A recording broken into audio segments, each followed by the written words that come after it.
Hello and welcome to another podcast by myself, the foul word. Also, it's not my birth name, it's Daniel Kelly, that's my name. So, how has everyone been? It's been a little while. I've almost broke down doing my final years of college work. It's a struggle to live life at times, but you gotta pull through it, you know? Gotta pull through.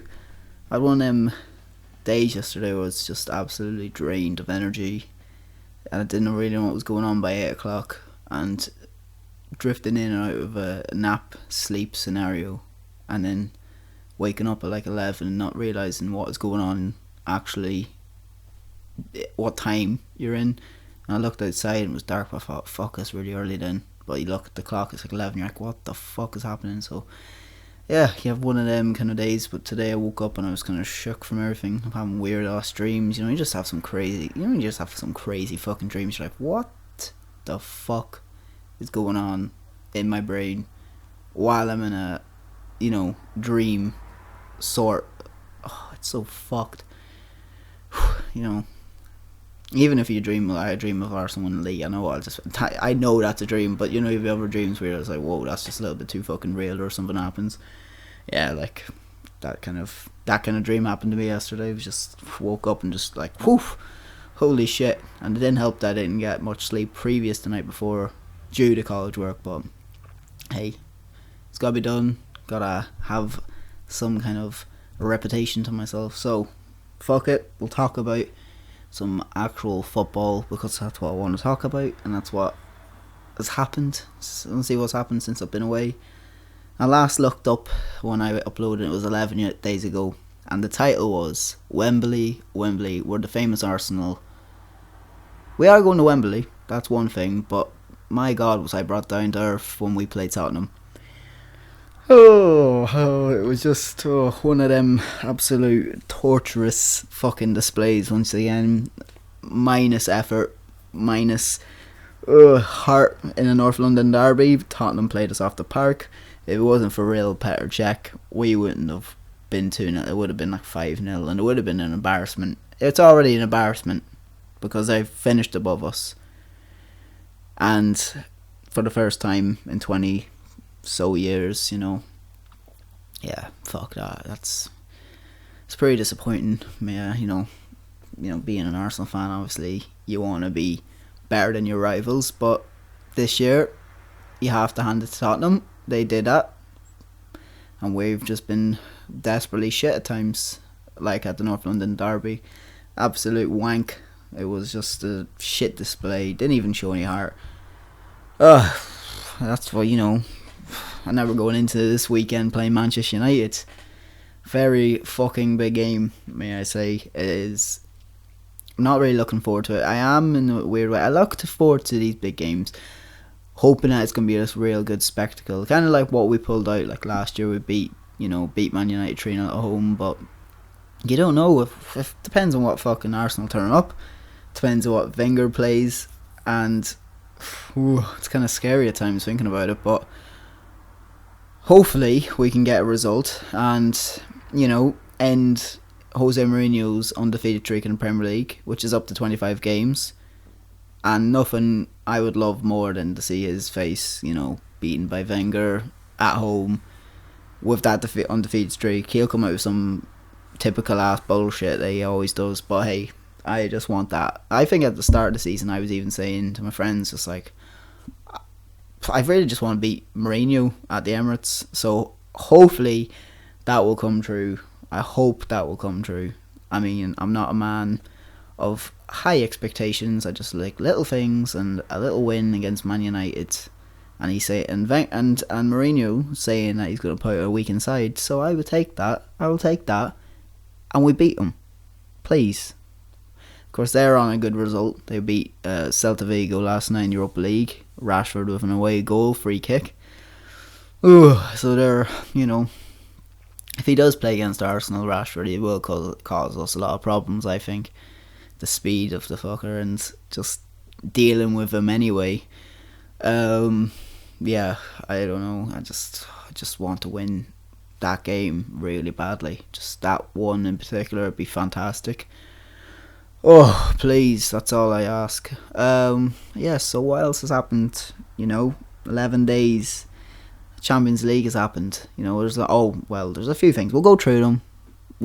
What's the biggest? We'll arrange them from the top stardom, Champions League down to wherever I don't really give a fuck about, but also like little things you should mention probably. I'll talk about Champions League. While I was meant to be doing my college work, obviously I take the 2-hour break to watch the Champions League because I'm no fool. I watched that Champions League, and on the Tuesday night we had the Madrid derby. It was just owned by Cristiano Ronaldo. I mean, first goal kind of killed that first half. Bit of a dodgy, controversial decision again. Was he kind of off-played, or offside when that first ball was played? Fucking lorry's gonna go by here. Fucking tractors. This is how I live my life, just doing this podcast, but there's just cars and tractors where I live. Fantastic. Anyway, fuck that. What do I have to say? Yeah, Real Madrid basically have booked themselves into that Cardiff final with another Ronaldo hat-trick. I think that was like one of his 46th career hat-trick. I'm going to look it up now because man is just an absolute animal. He's adapted to like getting into that striker position. You feel sorry for Benzema at times because, I mean, he's the actual striker of the team, you would say, but no, Ronaldo always gets the goals, and I mean, it's just nuts. I think it was 500th goal for Real Madrid as well, and it was 47 career goal, 500th career goal for Real Madrid or something like that, right? And he scored more goals in the Champions League than Atletico, the club. Like, Jesus Christ, we are lucky, we are blessed, but it's crazy. So Real Madrid basically into the Cardiff final, and then on Wednesday evening it was the elders against the youngsters, Juve versus Monaco in Monaco, and Monaco showed a bit too much respect to the likes of Buffon, Chiellini, Bonucci, and it was a 2-0 carry out for Juventus to basically have one step into the door of the Cardiff final as well. 2 goals from Higuain. Yep. Kind of it was a bit easy. Lovely first team goal from the flick from Dybala to the back heel, Dani Alves, to that finish. That was just a beautiful sublime goal. Yeah, so I think a lot of people feel it's going to be a Real Madrid Juve final, which will be, in my opinion, an absolute classic. I can just see it now, a real attacking side with Ronaldo, Gareth Bale, Benzema, Isco against the defensive masterclass of Buffon, Chiellini, Dani Alves, Bonucci, and Alexandro, that back line, and you've got just 2 great attacking teams. Also Dybala, Higuain. I mean, it will be a great final if that's the case. It is them two. I mean, that's more than likely what's going to be. What else happened? That's it really. You think for the Champions League, that was a bit of a roundup. It was a bit easy when I was watching it. I mean, Real Madrid, he's passed them. Zizou onto his second final basically.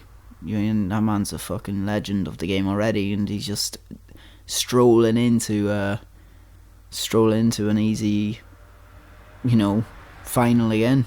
And if he wins, this would be the first time that a club has won the Champions League 2 times in a row. So, what do you say about Zidane and his, fucking not just his playing career, but also a managerial career? He'll be in the history books straight up, bang. That's just the way it'll be. What else happened really? It's Premier League has just been the same old. Spurs have won, keep winning at home.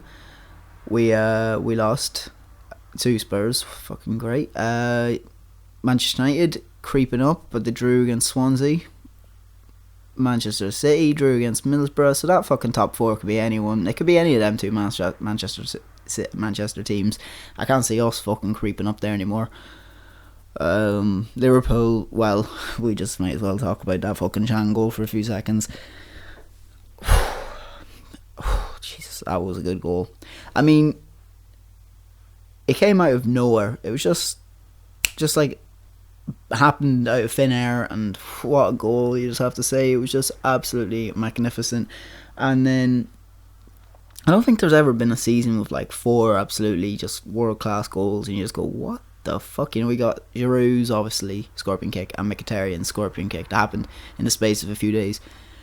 Andy Carroll's bicycle kick, and now this Emir Can fucking bicycle kick. I can't. It's tough to pick. You can't even pick between the Carroll one. Maybe you can. It's just the Carroll's just an absolute horse. He's just a big fucker to get up and do that. But Chan's goal was just out of the blue, top corner. Gomez no chance, and won the game. And Liverpool are almost securing that third place position, so they probably will be in. Like, as I see it, the top 4 is going to be Chelsea, Spurs, Liverpool, and I'm going to call it as Manchester City, because United still have to come to us on Sunday, and they've got to go to Spurs and Southampton away, and it's difficult to get points obviously at Spurs at home, when they're at home, because they're like almost undefeated, or they aren't undefeated in the league. So, you know, it's not likely United will go away with 3 points. Maybe at max they'll get a leverer, you know, they'll get 1. But, you know, United probably have the toughest run in compared to their rivals at at City. Of course, they played already. May I mention, they played Thursday last week, previous, and that game, they hyped it up. Why? I've been saying this for so long, people. They hyped shit up for so long, and then it's shit. It was their Sky Sports going on about heavyweight weekends. Heavyweight, load of bollocks. The fight was okay, fair play to Joshua. I did watch a bit of that Klitschko fight. Fair play to the two of them, but when you're talking about a Manchester derby, this is why I fucking hate Mourinho. He comes to these big games, he talks a load of waffle and bollocks and just talks shit. Thinks he's the great fucking Jose. But then it comes to it, and it was just such a shit game. Just so bad. End up 0-0. Aguero, City had loads of chances, but they couldn't convert them. And that's that, Fucking hell, it's pretty bad. Yeah. So that's how I see the top 4 are going to be anyway, for that. So, on a personal level, might be getting to go to the FA Cup final, which shit myself in the same way, but it's also a great day to go to Wembley, going over to London on the 26th, finals obviously on the 27th. Hopefully we'll be lifting the trophy against the Blues and they won't win the double. Oh fuck, I hope that happens. But there's some football tonight, some Premier League football, and it's West Ham versus Spurs. Spurs obviously hoping to keep a momentum going into every week and keep the pressure on, Chelsea. More than likely Spurs are going to win this. They need to keep the momentum. They keep winning anyway. Harry Kane scoring fine. Dele Alli scoring almost every fucking game as well. They're just trying to keep that, hope that they might win. Like, this is the thing. Tottenham have probably this is their best season. I'm going to call it their best season in the Premier League, hands down, because not are they just, I suppose like last season they really were close to Leicester the same way, but this season I think it's just they've been very good. Be a lot of the top teams when it comes to it, be Arsenal, be Chelsea at home, and they might go to this season on trophyless again, and that is the problem. I suppose you look at that semi-final in the FA Cup. Yeah, they should have done better. Well, they shouldn't really. They did better, but Chelsea just showed the class that they have in bringing on Hazard and Costa to end the game. But they need, Chelsea to slip up, and it's very unlikely they will slip up. They went to Everton last weekend, won 3-0. A fantastic goal from Pedro. I mean, top corner bags, man. And Conte's, going to the fans, giving all that. I can't see them ever slipping up. It just doesn't seem likely to me. Of course, tonight's game is at the London Stadium. West Ham still trying to get used to that absolute fucking running track around it. It's not even. If looking at, I'm not even at the stadium. I'm watching it through my telly or screen of a laptop or something, and I feel so far away from it because the distance is ridiculous. What they need to sort something out there. There's no atmosphere. The bowling ground was about atmosphere, being that tight and close to the pitch, and that's just ruined going to the stadium. It's fucked it all up for them. They're not really West Ham in that case. Games gone by a few years ago when it was at the bowling ground, it would be tight because the atmosphere was on top of the opposition team, and they'd win games by that. And it feels like that, but they just can't do it this season because obviously they've got a fucking massive Olympic-sized running track, and they've just moved into it, and all this fucking seats are all dodgy. Oh God bless, I don't know. But I'm gonna have a little run through some of the fixtures this weekend and see what's happening. So Manchester City playing tomorrow, early kick-off, Crystal Palace. Obviously, City drop points. They need to fucking get their arses back on track if they want to really go into the top four. And Crystal Palace actually have survived with Big Sam. Benteke just beasting it out every time. Some other games got Bournemouth, Stoke, 3 o'clock. Burnley, West Brom, Hull, Sunderland. Sunderland already relegated. They're bollocks. Leicester, Watford, and Swansea, Everton. They're Saturday games. Yeah, you look at it. The big games, I suppose, would be, Hull, where you'd think they should win against Sunderland. They're at home, undefeated at home, thanks to Marco Silva's absolutely magnificent home display. Yeah, that's probably the biggest game. Swansea and Everton also pretty big because it's a relegation battle at the bottom. Yeah, that's Saturdays. It's okay. I suppose I'm living for Sunday as a fan of Arsenal, obviously. Sunday's matches are included Liverpool and Southampton, and only Arsenal and Manchester United.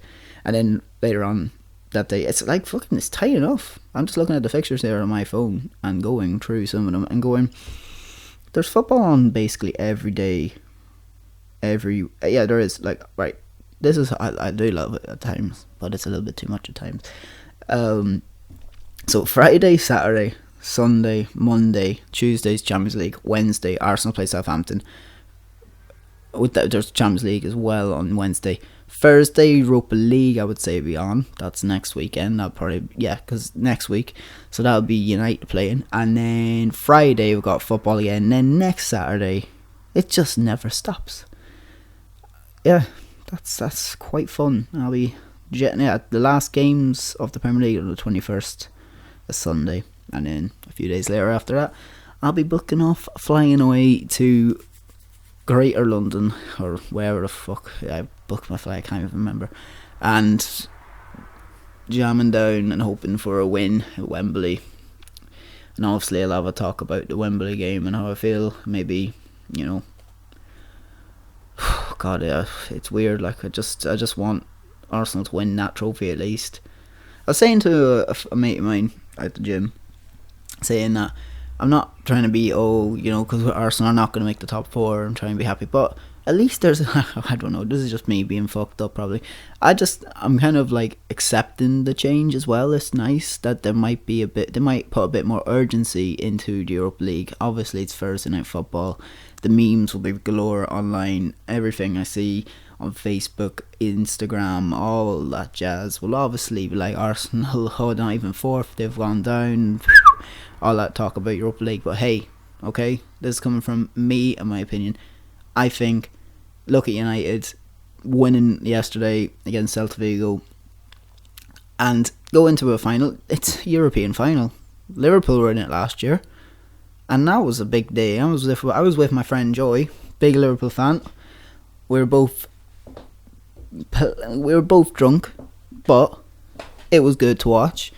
And if they won, they were going to be in the Champions League. If let's say United don't get into the top 4, more than likely it's going to happen, and they win this Europa League, they're in the Champions League. So why can't Arsenal take it seriously? It's another competition.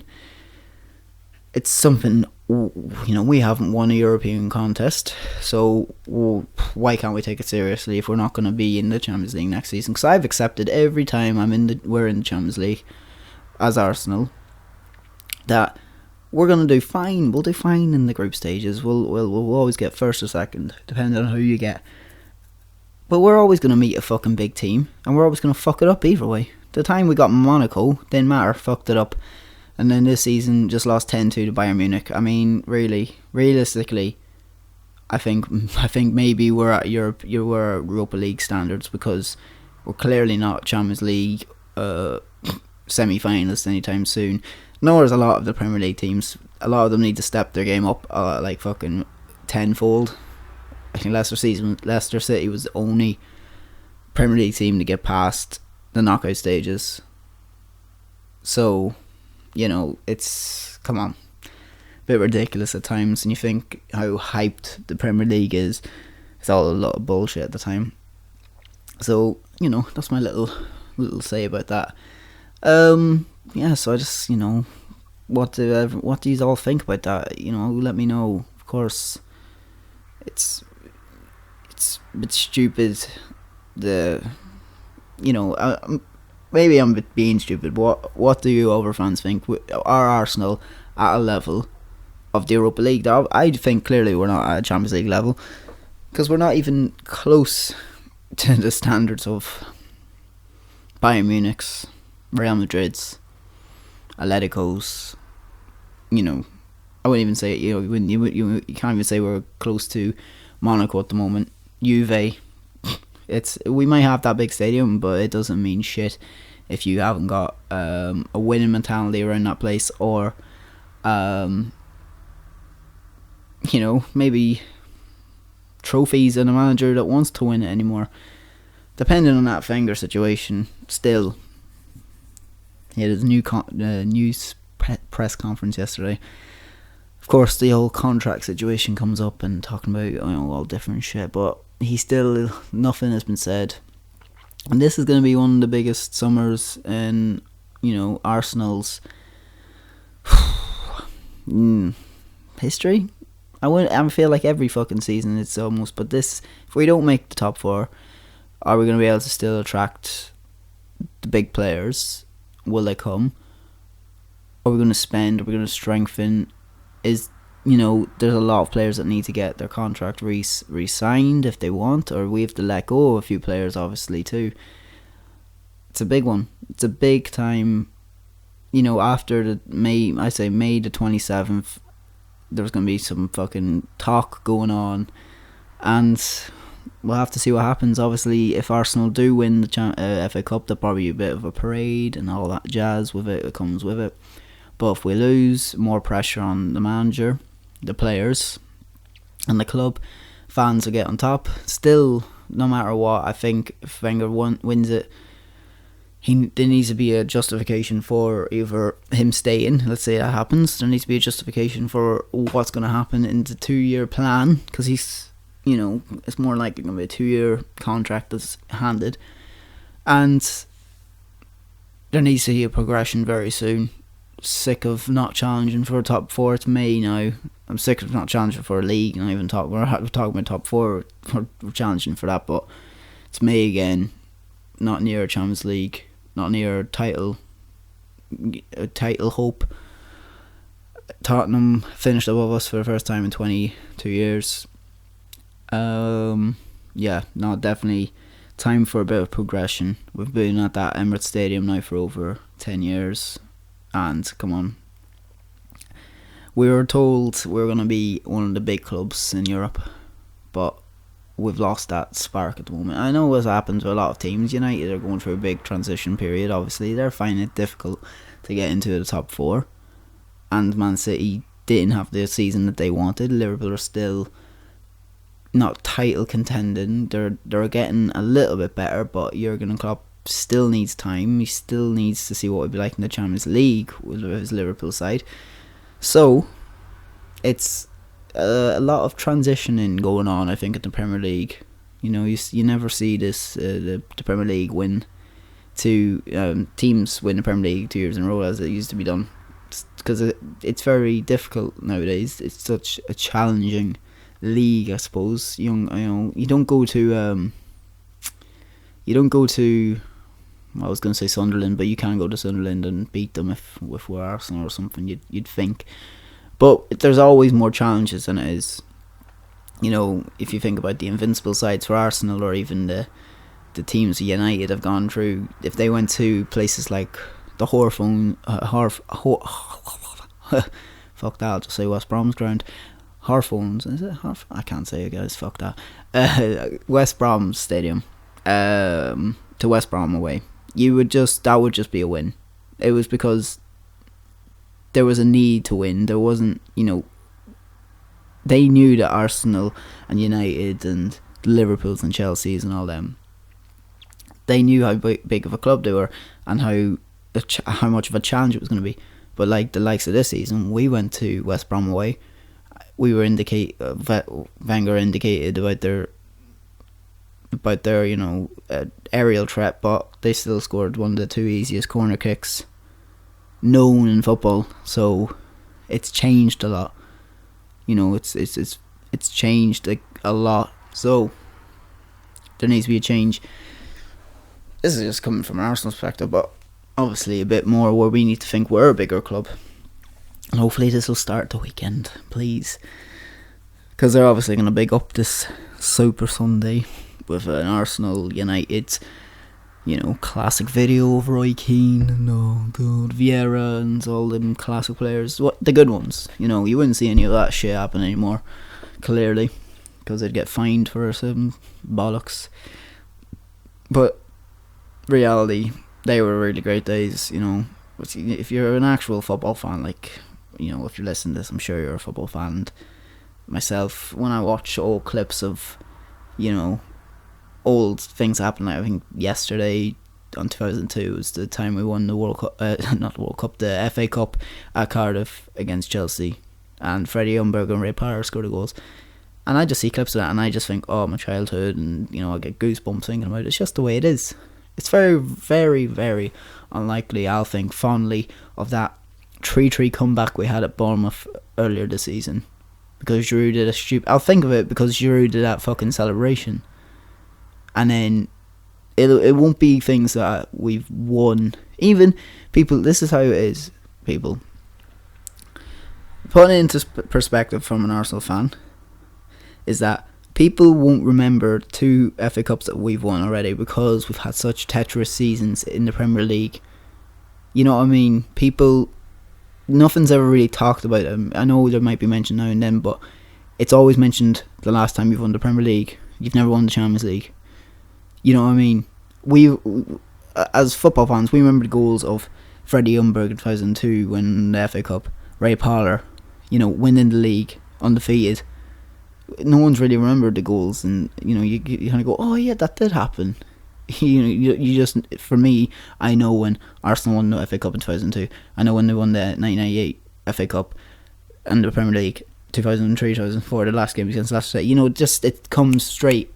But people are, gee, oh, that did happen, yeah. Oh, but Wenger out. So there obviously needs to be a bigger change. I think. So there's some more football to talk about, I suppose. It's quite hard to say. When I start talking about it, it's kind of hard to retrack and where to gather from. But talking about it anyway, we'll just go with tonight's game. Just have a little talk about it. West Ham and Spurs. Spurs obviously going to London Stadium on a very hot streak. and I'm hoping to keep that going, keep the pressure on. Kane, Dele Alli, Eriksen, absolutely firing for him. Fucking tractor at it again. Sorry about that, but the tractor just keeps coming by. So let's look at some of their stats here. They've played 42 games in total against each other, with 20 wins for Spurs and 14 for West Ham. The last game they actually played it was a decent game. West Ham could have got a draw or even a win out of that one, but they fucked up, and Spurs took that one 3-2 at the Lane. You know, they're just absolutely on a like winning streak after winning streak. Really, Spurs, not West Ham so much. They've been in their last 3 games ended in draws. So I can only see this way really going is a Spurs win. They've not been fantastic at home. West Ham struggled at this stadium, of course. I'm gonna call it Spurs win. You have to. The strength of their squad, the way they're playing, gonna call it. So I'm gonna let that be it, because I've rambled for over half an hour now. And if you've enjoyed my podcast, you can always hit me up on the description box or the comment box below, and I will leave my social media links also there. Apart from that, I'll be back again soon, hopefully, if I don't collapse from doing college work. But you know what I'll be doing at the weekend. I'll be watching football, thinking about it, and I'll see how I feel about doing an actual another podcast or a video of some sort before the Arsenal game or after the Arsenal game, because I could be very happy or very disappointed, and I'm so sick of being disappointed this season. So I'm hoping they won't fuck up and they won't let me down, and they'll beat Jose Mourinho's men and the Red Devils, and we'll win. So apart from that, have a great weekend, and I'll be back again very soon. So come on, Arsenal, at the weekend, and all your other teams, hope they do alright, apart from United obviously, but apart from that, have a good one, and I'll chat to you again very soon. Goodbye.